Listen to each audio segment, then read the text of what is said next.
senses that we engage in the chanting process, the more efficacious it's going to be. So if I engage my speaking, my hearing, my sense of touch, and in addition I'm looking at the deities or engaging my eyes, I'm smelling the incense, I'm tasting the prasadam, I'm engaging all my senses in Krishna consciousness. That's going to be much more potent than if I simply try to engage my mind. The mind is very tricky. It's very changeable also. One day you'll be in a certain mood and you get up in the morning and, oh, let me chant. And then chanting goes wonderful. Another day you'll get up and the mind is in some different mood and chanting is going to be like, you know, going to the dentist or something. You know? But you have to go through all of that based on the principle of Shravanam Kirtanam Vishnu. Smaranam comes afterwards. Remembering. Remembering is through the mind. But what does the shloka say? Shravanam, hearing. Then Kirtanam, chanting. Vishnu, the holy name of God. Then Smaranam, remembering. So remembering or thinking of Krishna in the mind can only happen after hearing and chanting. That has to happen first. So we should do the first things first, and then the other things will happen automatically. From Devesh, what is the connection between the pupil and the guru? Well, you said it yourself. One's a pupil, one's a guru.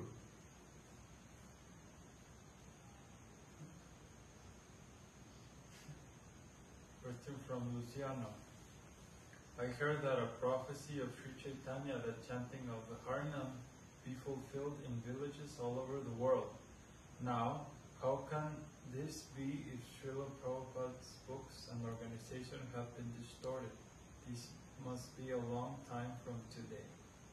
Not necessarily. We have the internet.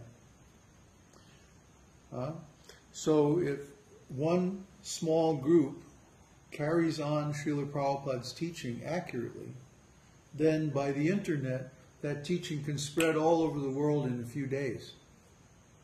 It's not like when Srila Prabhupada came from India, the only way to spread ideas is by books.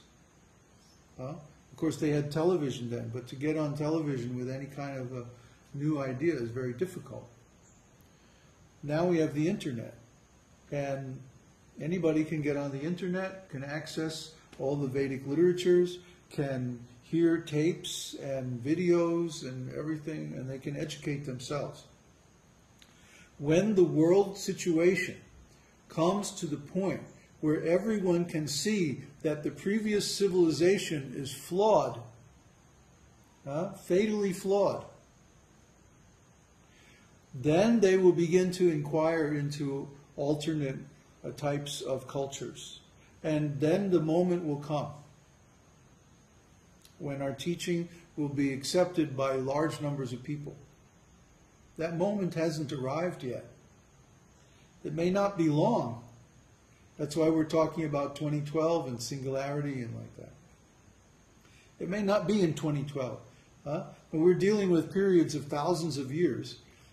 If the date is off by 5 or 10 years, that's not a big deal. So it might not be 2012, it might be 2022 or 2025, or who knows when it's going to be. We don't know. We have a basic idea. It's coming soon.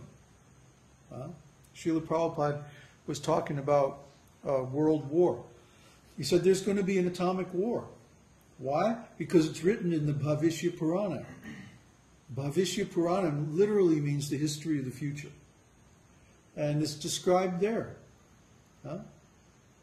So, it's going to happen.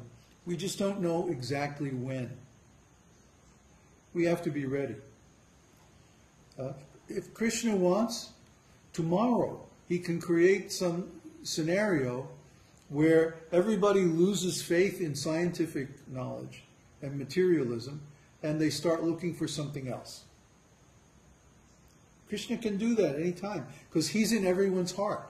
He's giving intelligence, memory, forgetfulness. Matak-smriti jnanam apohanam cha. He says in Bhagavad Gita, I'm giving memory and forgetfulness. So if Krishna wants people to come to the Krishna consciousness movement, he can direct them from within their hearts and they'll come automatically. But we haven't reached that point yet. We still have to come into a situation where people see, oh, this materialistic civilization is bogus, it's useless, it's worthless. Just like, for example, what's a good example? In World War II,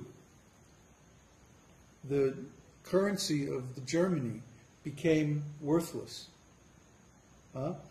You were describing it was like a billion marks for a loaf of bread? More. More. So basically the money became worthless, useless. So nobody wanted marks. Everybody wanted dollars or francs or pounds or, some other currency. So it's similarly when a philosophical platform or a civilization is nothing more than the realization of a particular philosophy. That's why we talk about ontology so much.